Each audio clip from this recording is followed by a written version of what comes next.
gnashing your teeth together, or it's the size of particles embedded in abrasive material. And I say the answer is all three. Because when you decide to do lapidary or you decide to do jewelry, you got to have courage. Then the second thing is you gnash your teeth together when things work and don't work. Amen. And then we have to deal with, in polishing and forming stones, the size of particles embedded in abrasive material. And we use abrasive material almost every day in lapidary. Now, you guys recognize our pixie. You know what I want to do first, though, before I start? This is the last thing in the presentation. But this is called shot in a tumbler. See this? And I'll have a photograph of it earlier. It's all different shapes and sizes of pieces of stainless steel. Now, it's not formally grit, but I call it grit because it is tiny pieces that polish. Now, I have an old piece of silver material, a necklace that I made. It's all tarnished. So what I'm going to do is I'm going to, first of all, you put a little bit of water in here, and you also put, oops, I'm going to put it back here so it doesn't disturb me, a little bit of detergent. Because what you got to know with grit, whether you're doing lapidary or jewelry, you've got to have liquid. You need liquid, and you need that liquid to be slippery. Lubricating. Yes, thank you. Just fill in the blank. Yep, thank you. So I put water in here. I put the soap. Little regular soap is good enough for that. And I just stick this in here, seal it up, and at the end of my talk, you will see the magic that happens with this grit that's in this tumbler. Now, this is the same kind of tumbler. I'm trying to get this so the water doesn't leak out. There's an O-ring here. If you don't get it right, it's going to leak all over the place. Okay. This is the same kind of tumbler that we use. For tumbling stones too, and we'll talk about that a little bit because Ralph brought some of his abrasives that he used. Oh, come on! This is doing this because this is a talk, you know. Need help? Huh? Need help? You know? You want me to fix it? No, I got it. Okay, I just got it. Okay, you seal it up. You just let it go, and they say that when this turns on a tumbler, there's enough stainless steel grit in here to hit that necklace 1,000,000 times. Wow. Within a half an hour to an hour. So all we'll do, put it back here, turn it on, let it go. You will be shocked. So anyway, here is our pixie. And we have a brand new one. The pixie's a good example of the 6 grits that you use to polish a stone. Oh, wrong one. This is the common amount of grit, and it goes by, there's 2 metal bonded diamond wheels, and we'll talk about what's on these wheels in a little bit. And on the pixie, you got an 80, a 220, a 280, a 600, 1200, and a 3000. And as the grit increases in size, these machines are diamond grit. As they increase in size, they become progressively finer and finer. And usually, at 600 or after, at 3000, you're not really forming the stone. You're polishing the stone. So here's diamond grit.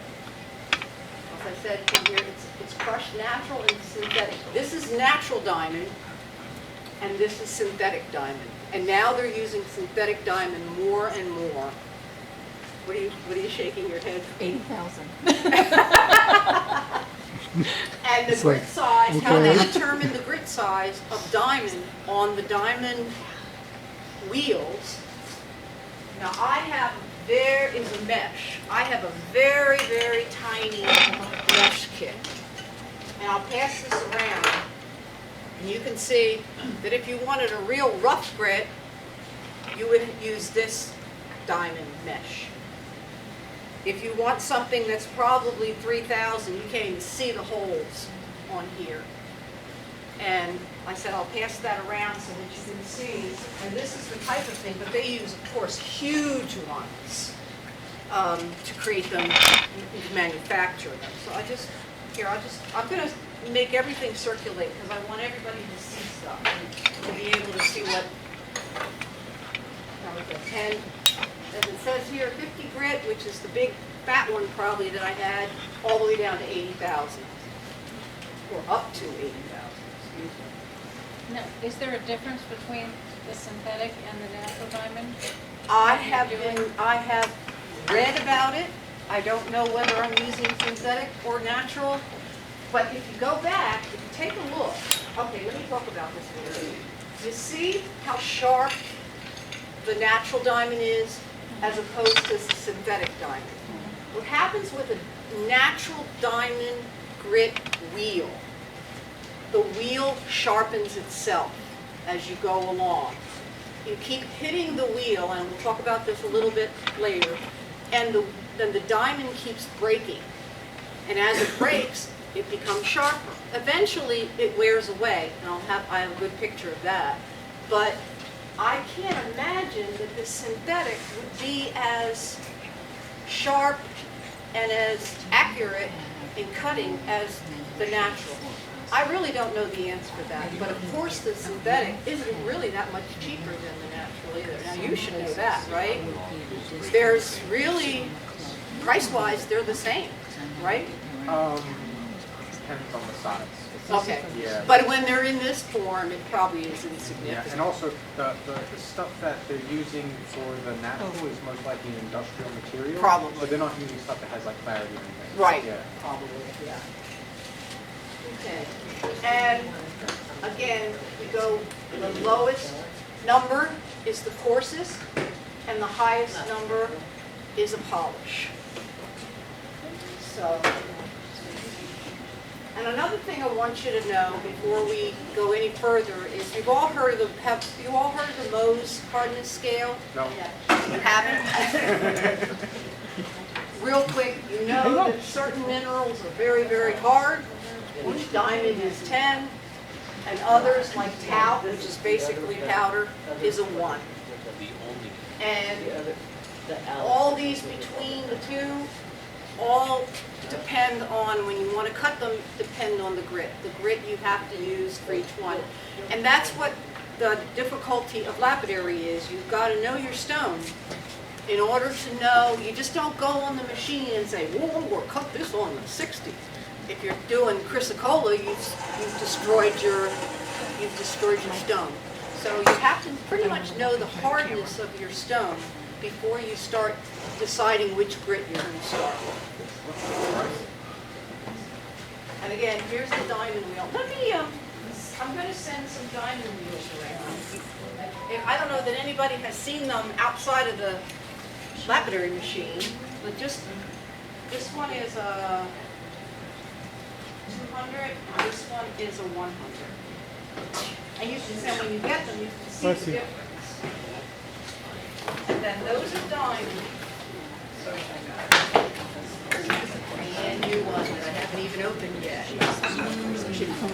Now those are used. This one is not used, so this one is going to be beautiful. This is a 180.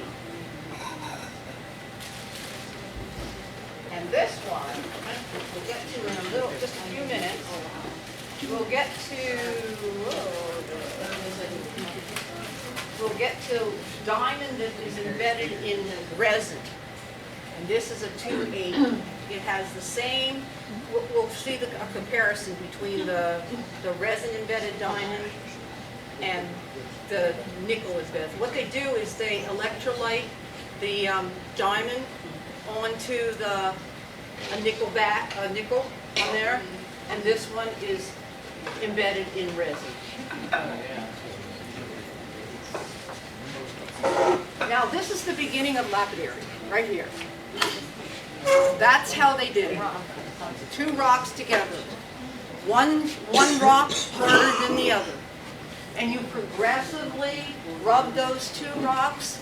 Then you go to the next rock, you rub that together, and then two rocks together, and you keep on going. And you can do that today if you want. I don't want to do that, but that's what you can do. And I found this cool piece. This is pumice from Hawaii, and this is actually, I don't know how they know it, because it just looks like a stone to me, but I guess it's the way it's shaped, that this was a pumice stone that was used long time ago to smooth rocks.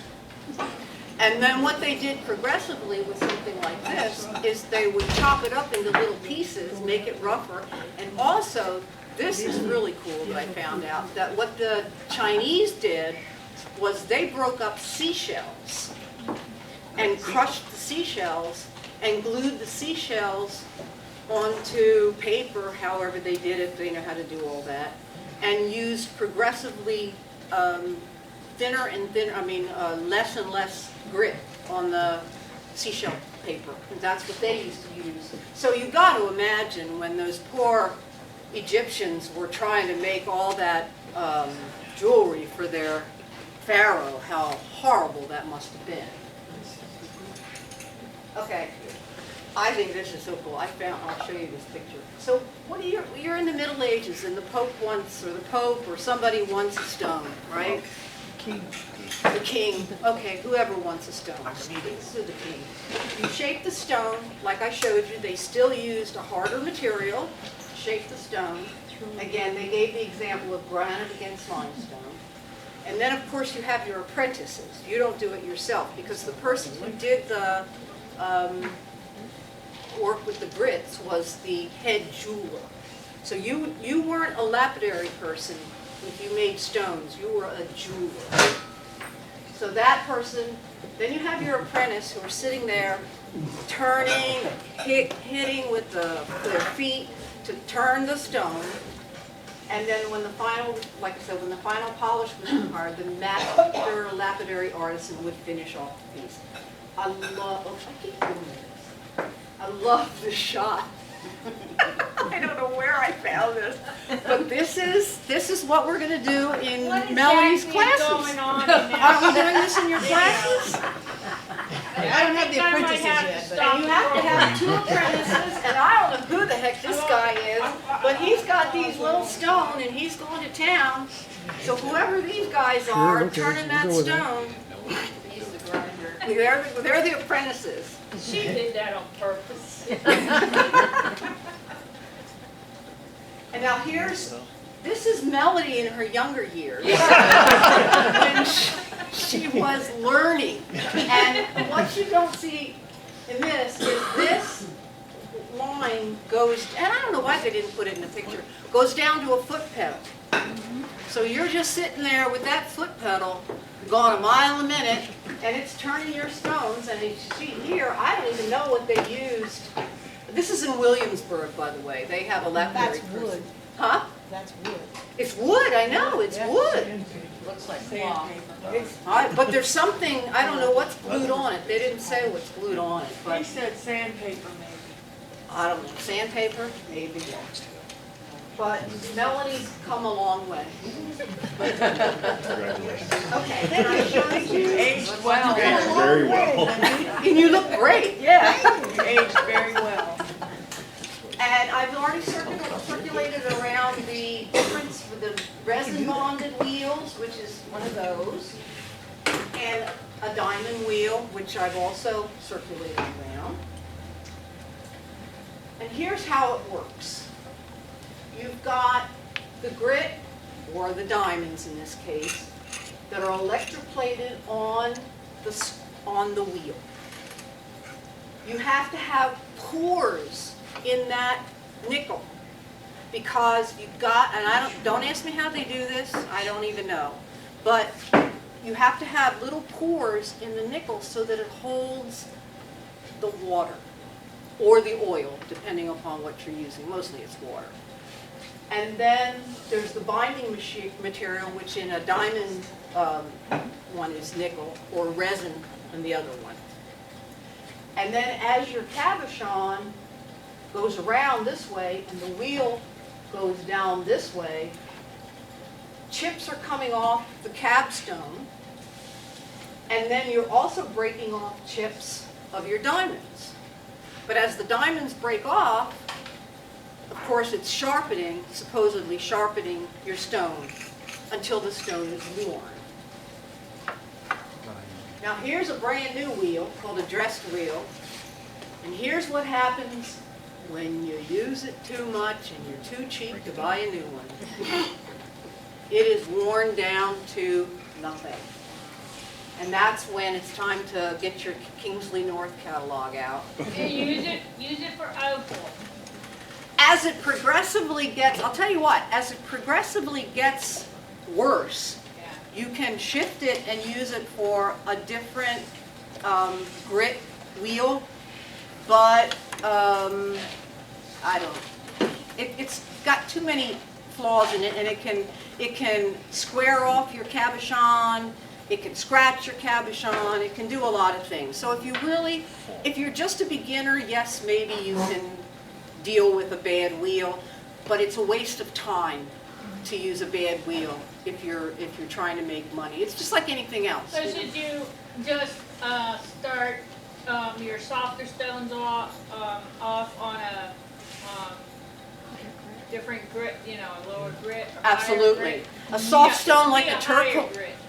A turquoise, you should probably start at like maybe a 320 maybe, 600. It depends. And you know what? You can also test it too a little bit. You can take the edge of it and go, uh-oh, nope, can't do that. It's gonna cut into it. And there are many times that I have started a stone in too rough of a grit, and then you hold the stone up and you look at it, and one side is like this and the other side is round, so you go, that's gone. That's history. There's no saving this. So it comes with experience. It really does. Okay, now if you go back to that one shot where I had the drawing with the stuff, you can, with the wheel grit, you really have to clean your wheel. The wheels get bogged down with broken grit. And what I use for the grit to clean the wheels, this is just a regular old it's called a dressing stone. And you take it, and as the wheel goes around, you just let that rub on that wheel. Now this one would be used on the rougher ones. This is a finer dressing stone, which would be used for the higher ones. And you want to clean your grit. Everyone must clean their grit. Because the dirtier the wheel gets, the more the grit fills in. And as the grit fills in, your work gets harder to do. Now, if you don't want to buy this, which is $16 for this stone, which lasts forever, you can use a brick. Bricks are one of the best things to clean your wheels. I don't know why.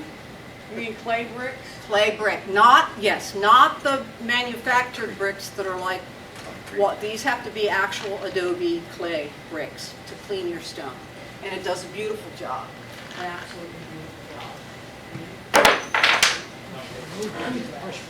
Now, will that work on saw blades too? Everything, saw blades, it'll break anything that's a diamond or a embedded grit. It cleans the grit. Bricks clean them fine. Okay, now I want to do a little teeny bit about using grit for a polish. Now, cerium oxide is a nice grit for polishing a softer stone. But it's also, they say for a softer stone, but I love it for agates too. Because when you have scratches in an agate, you never see them. But what cerium does is you take this pad, it's just a felt pad, or you can buy, where is for the flat lap, I don't know where it is. I have a cerium disc for the flat lap. You wet it you put this powder on it, and you use that to shine your stone, to try to polish your stone. Okay, you think you're done at 3,000. You're not done. You're going to get little tiny, so you're going to see how the cerium oxide fills in those scratches. And when you see those little scratches, your cabochon is not done. It has to go back to either 3,000 or go back to whatever. Don't go back to 600, I think. 1,200 probably. To get those scratches out of there, then you go back again, you do your cerium again, and then I find it, I personally like cerium for agates, the real hard agates, because they get scratches. And then you go to a regular polish, which is like a felt polish, which I'll show you in a second, and all of a sudden you got scratches all over the place. And you don't realize you have them until you get this cerium that actually embeds itself into the little scratches. And these are just the stones that cerium cut. I don't even know what those stones are. I've never heard of them before in my life. Yeah. So does the cerium actually take away the scratches, or does it? No, still? it's only a polish. Okay. It does not take away the scratches. And that's just a photo of my disc that I use when it's wet. And then there's also diamond pastes. Now diamond pastes are sold, well, this is how I buy them, in these little injection hypodermic needles.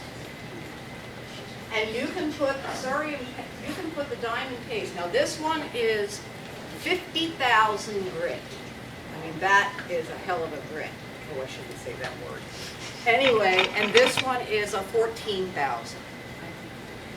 And they go on what's called a polishing pad, which is a pad that has a little bit of texture. And I think the texture is mainly to hold the diamond grit in place. And again, we treat it just like a regular cabochon or stone, but this high grit diamond powder will create the most amazing shine. Janice, do you mix that with water or Oil. just straight? You mix it with oil. Because they do have the spray. They have the spray also, Yeah. but this is And mixed the spray with... goes all the way up to 200,000. Oh, yeah, it goes up to 200,000, but I've never needed to go any Yeah, further than 50,000. And then what you do is when you put it on here, there's like a mineral oil that goes on there, again, to lubricate. That's another thing. All of these things that I've been showing you have to be wet. You can't do anything dry, because if you do it dry, it will destroy the grit. What else? Well, it would destroy the rock too, wouldn't it? Grit and rock, both together. Now, my Mickey Mouse things are another type of wheel that you can use either on a flat lap, this is for my flat lap, or you can buy wheels with this silicone carbide. I hate it. I detest this stuff. Do you use it at all? No. I think it's very cheap. It doesn't last long, but it comes in all these many varieties of grit. And again, it's the silicone oxide, the silicone carbide that's blown on. Yeah. It's moissanite. It's what? It's moissanite. It's moissanite. It's moissanite. Is it really? 9.5 silicone carbide. Yeah. Is it really? I Yeah. didn't. Well, let me see. I have a. I They guess use them that, in that's computer it. chips as well. Yeah. There you go, Yeah. make them. And we talked about the Mohs scale. So silicone carbide. You got to figure though, the diamond was 10, and the silicone carbide is 9.5, which isn't too shabby as far as the grit's concerned. And this is what I got from their little promotional long-lasting baloney. It's not long-lasting. But if you don't have enough money to buy the expensive diamond wheels, you can use the silicone carbide. Okay. Now we're going to move to another grit that's used for jewelry. We're kind of done with cabochons, but not yet completely. everybody who does jewelry needs sandpaper. You gotta have sandpaper for jewelry. But you just can't use the stuff at Lowe's. This is the stuff you get at Lowe's. And and this is neat to send around to you guys to compare Aluminum oxide is, what blender.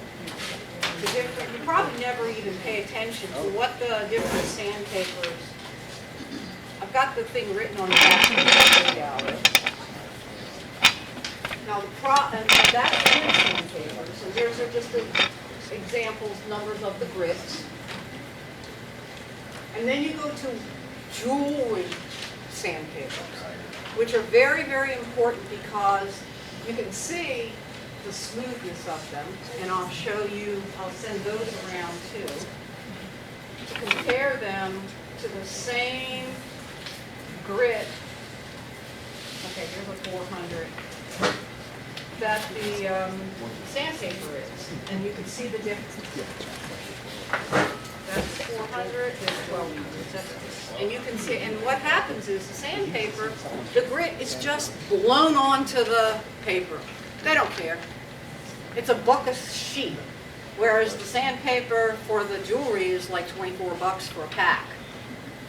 And at the same time, jewelry sandpaper has to be able to be used wet. The sandpaper that you get at Lowe's, if you try to scratch something with it, and if you wet it, all the grit's going to fall off, and you can't even turn it. Whereas the jewelry sandpaper will turn and the grit won't come off. And it's critical to use that kind of sandpaper. And also, this is the way I love to use the sandpaper that you can buy from like Rio Grande. That's actually, or you can make them yourself on little paint stirrers in order to just be more economical and be able to work with it. Okay, here we go. Like I said, the jewelry sandpapers are, but that's another thing, perfectly uniformly sized grit. Not, and the sandpaper that's from the Lowe's is, again, just throw it on the sheet and you're going to wear it out and you're going to buy a new one anyway. And here's a good comparison. I don't have a wood that was 180, but look at the difference in the texture and the formation of those three different sandpapers. This is the sandpaper, the wood sandpaper, and the lapidary diamond. And look at how full the lapidary diamond is, full of the resin diamonds. I mean, it's just coated with that. This is your second test, forget about that. Oh, and I want to show you one more thing, if I can find it. Where are they? So what's the difference between the jewelry and the diamond? I mean, The jewelry sandpaper is not diamond. right? It's aluminum, it's silicone carbide. So what would you use the diamond on, the stone? Only stone, yeah. Yeah. If you use, now some people will use diamond on stone. I was told never to do that by my jewelry teacher, but I do it. What, the diamond on the Sometimes I use diamond Well, on the I jewelry. mean, if you're good, can you use both of them on jewelry then?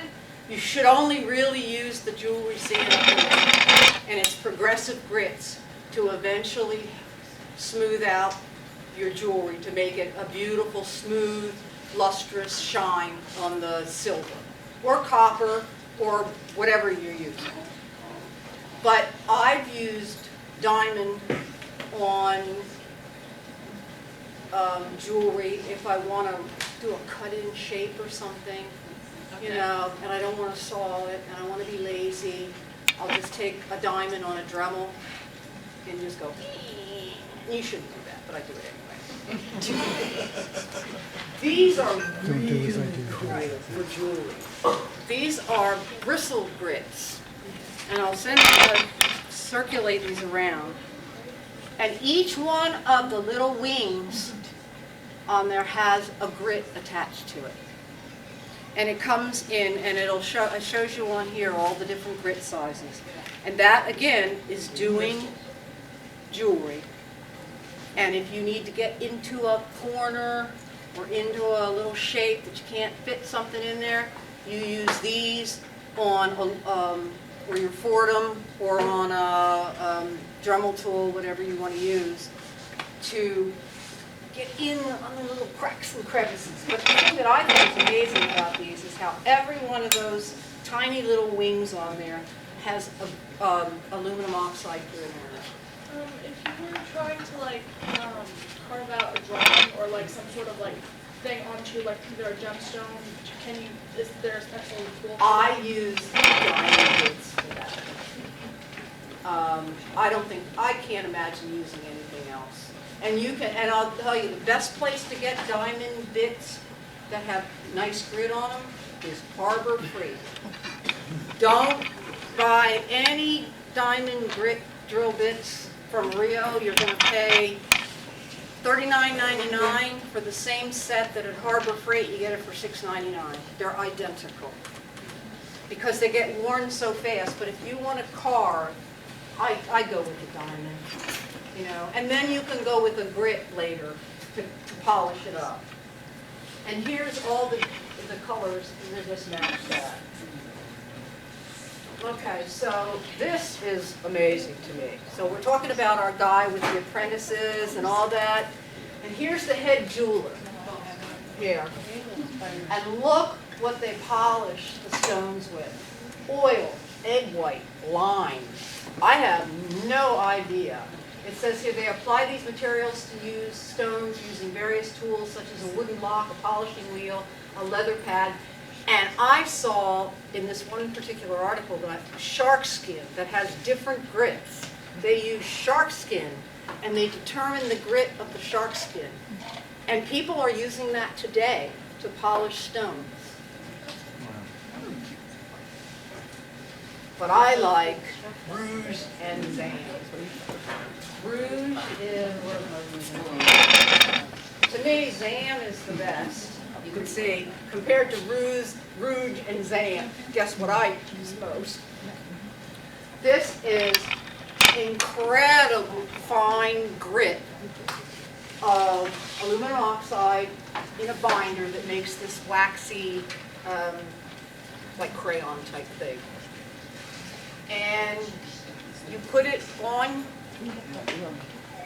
a buffing wheel. We don't have a buffing wheel, do we? No. You put it one, and on the flat, I use my flat glass buff. So I use a felt pad, which is plain old felt. Then we also use other things too. You can use suede, or you can use leather, just a regular piece of leather. And you put the zam on that, and it puts an incredibly high finish. It gets very hot, and the heat is what helps you with that polish. Oh, yeah. Cool. So you don't do those wet? These are not wet. No, never, never, never, never, never. Good point. Never get your felt pads wet. Once they're wet and you're polishing, forget about it. It's not going to work. Is there a difference between the felt, the leather, and Okay, yeah? what about it? Is there like a They're all dry. But is there like a difference like in the polishing effect, or is it all about the same? Texture. I think the suede, now Pam, don't you use leather for opal? Do you use leather or suede for opal? The leather. I use the leather for Yeah, opal. but he's saying texture's the difference. Huh? He's saying texture is the difference. I'm The using a texture, but different tool. also the softness of the stone. Like opal, you have to use a very, very, very soft polish, so that's why the suede is even better than the felt, because it's less damaging than the felt. Question in the back. Question in the back? Yes? So these don't use water, but the silicon carbide one does use oil, No water. but so that one uses water. It's all water. But what do you put the silicon carbide on, like the pad? They sell wheels that are made with silicone carbide. They're much, much cheaper than diamond wheels. And they also sell for, if you have a flat lap like I have, you can just use it flat, the flat sheets, you know, on your flat lap. But I hate it. I mean, that's terrible to say so definitively, you know, I hate them. And I won't use them. I've used them many, many times. I've tried my darndest to see if it works, and I've never been happy with anything that it does. Whoops, wrong one. Okay, so that's it. Now here we are with our back to our stainless steel shot. And so this is what, oh jeez, I keep doing this. This is what that shot looks like that necklace is in. And what we're going to do now, since I'm done, we're going to open that up and see if it's nice and shiny. So let's see. I hope it is. It better be.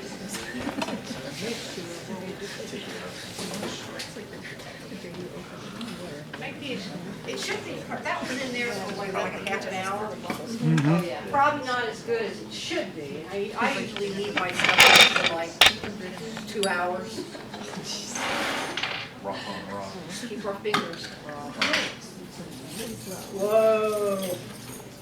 Remember what it looked like before? Wow. Remember what it looked like? Let me wash this off.